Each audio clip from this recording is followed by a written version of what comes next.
Long before hashtags and long before headlines, the Black church was already moving. When many think of the civil rights movement, they picture marches across bridges, voices rising through city streets, and crowds demanding justice. But the movement did not begin in the streets. It began in the church. Before strategies were public, they were prayerful. Before protests were organized, they were preached. Before courage stood in crowds, it was cultivated in sanctuaries. The Black church was never just a place of worship. It was a planning room, a refuge, a communication network, and a launch pad for justice.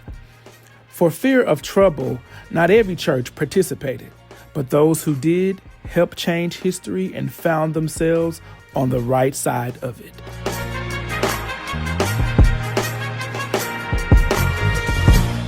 When Rosa Parks refused to surrender her seat, thousands gathered inside of Holt Street Baptist Church. They prayed, they organized, they committed themselves to the Montgomery bus boycott, and a young pastor named Martin Luther King Jr. rose to speak.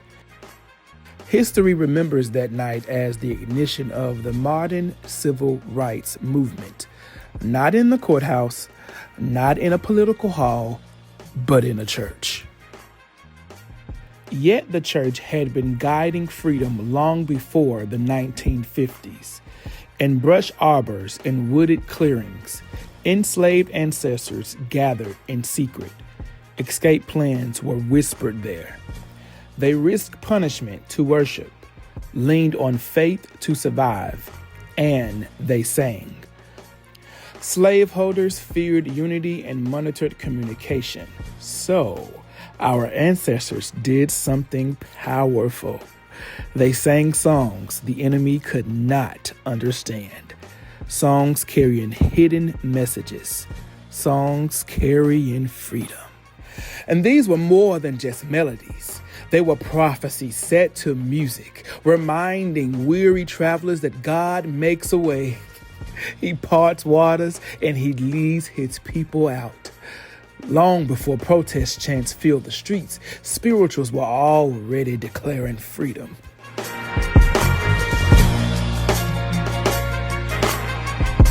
Songs like Wade in the Water. God's gonna trouble the water. A promise. A warning. Divine movement was coming. Do not stay still. Still away. The whisper before movement. A signal that a meeting was near. Instructions were coming, and it was time to be ready.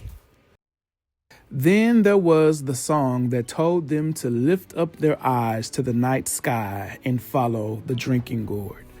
The drinking gourd pointed to the Big Dipper, leading travelers to the North Star, and north meant freedom.